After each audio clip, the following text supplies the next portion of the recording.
We're now going to go to Vikki Lax, who is from the UK, and she's going to tell us about a new campaign that she's working on, Keep Single-Sex Changing Rooms for Primark, which is a big clothing store in the UK, but across the world. So thank you so much for coming, Vikki, and over to you.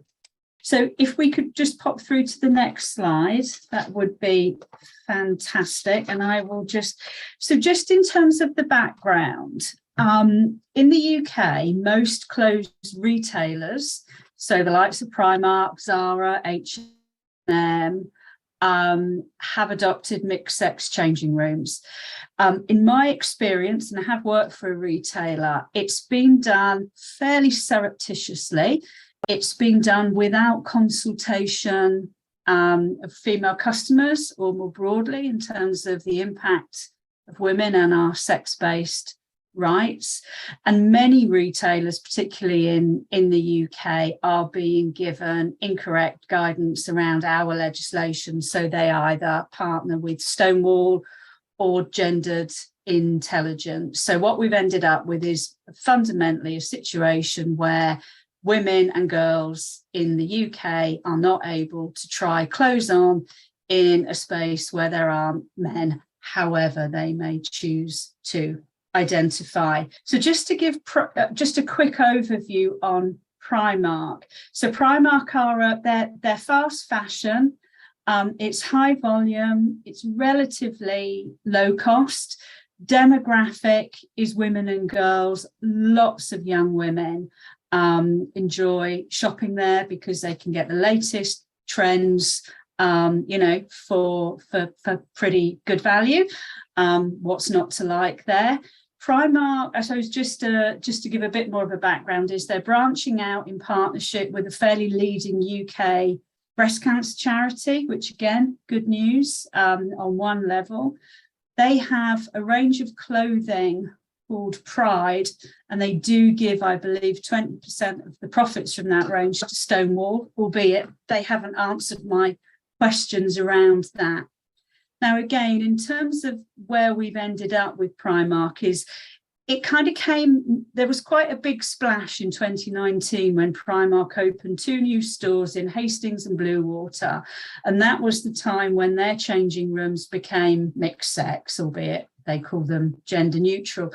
But actually, Primark have been allowing transgender individuals to use whichever changing room they have wanted to use since about 2015.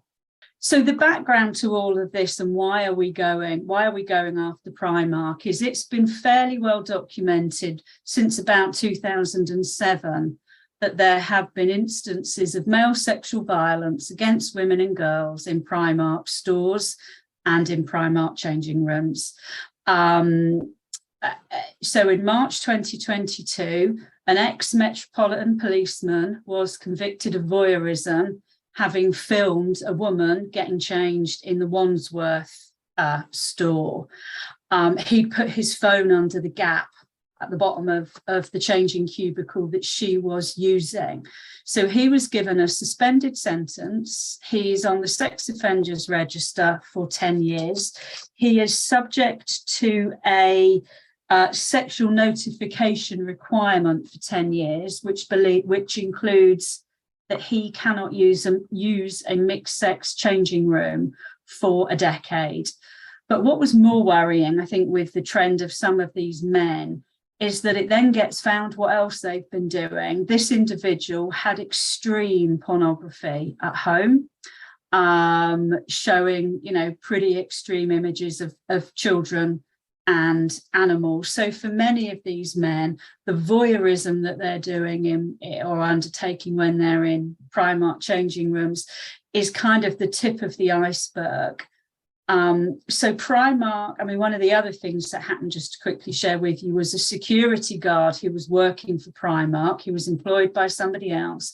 He used his knowledge of CCTV blind spots to basically sexually assault 4 15-year-olds in the store and to rape a young girl who he had caught shoplifting. So Primark are well aware of the lengths that predatory men go to access women and girls, whether that's in their stores or in their changing rooms. I mean, I think December of last year, our Crown Prosecution Service issued some statistics that showed that shops, particularly supermarkets, so not necessarily Primark, are responsible for about 36% of voyeurism prosecutions in this country. So it is a serious problem. But Primark basically haven't really done anything. I've been into Primark stores in, as it so happens, England and Wales over the last week. I've had a friend in Scotland, and very few changes have been made. So this kind of all came to a little bit of a head, for want of a better word, in September. A young woman posted a film on TikTok. She was sitting in her car and she was in tears, having just been harassed by two men in a larger group in the Cambridge mixed sex changing room. Now, this young woman might not feel that I speak for her. I'm not claiming to, because she loves inclusivity, which I think is what we're teaching our young women to budge up. But she basically said, you know, if you go into a changing room, try not to go alone. I won't ever be doing that again, and stay safe. And I think for me, I'd had enough by then. I've asked very nicely retailers that I've worked with if we could talk about single sex spaces, and all you ever get is silenced and told that you're being hateful.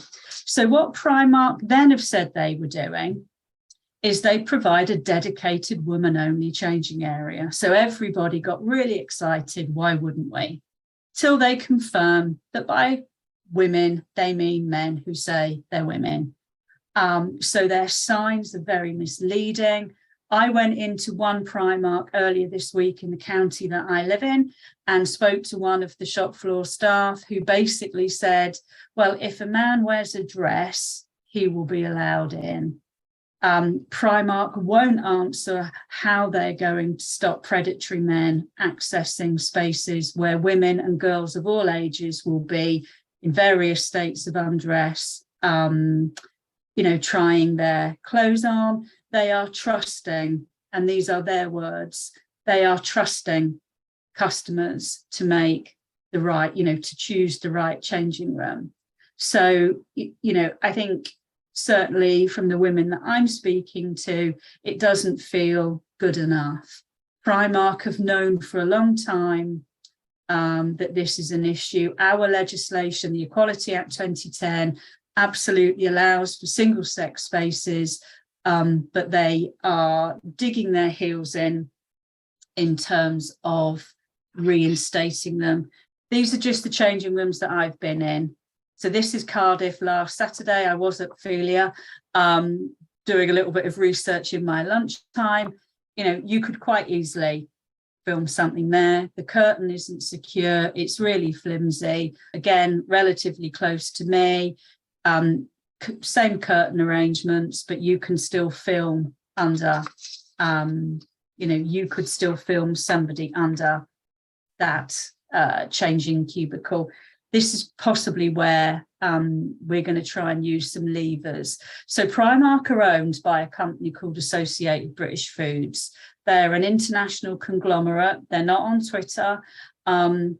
Their ultimate shareholder are a family called the Westons, who are a very wealthy family and run a very respectable charitable institution in England. They are listed on the stock exchange. I'm now a shareholder, albeit a very modest shareholder. Primark also have about 400 stores in 14 countries that I've listed here. They have a lot of stores particularly in Spain, but they are certainly wanting to expand in terms of the locations and the stores that they've got in the UK and geographically. So being in these locations was where WDI very kindly agreed to support and partner with me in terms of this campaign. So I guess, what do we want to do about it? I mean, I'm tweeting every day about it. I'm now bothering them on Facebook. I have written to them numerous times, and I have had some responses, and there is a conversation going on. I don't know where it will get us to, but we will see. But what we are thinking about doing, we would like to gather information about what Primark are doing in other countries. I am aware there have been issues in Spain. I spoke to Amparo on Sunday at Filia. We would like to understand what the changing rooms are like. What are women's experiences of shopping and changing in Primark? How does it feel to shop in a place where you know there might be a guy changing next door to you who might be there for nefarious purposes? In the UK, we are thinking about taking some action on the 3rd of December. It's the weekend before their AGM, so that we can continue to raise awareness of what's going on in their changing rooms and how dangerous they are. And Standing for Women are partnering, possibly thinking about doing something to coincide with their AGM. So it would be brilliant to hear from women in all of the countries that Primark operate in, to understand what your experiences are. It'd be great to get some pictures to see what's happening in those changing rooms.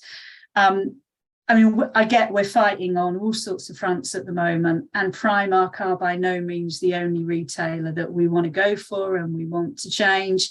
I think it's just so happened that the TikTok film, I think it just pressed a nerve, particularly in England.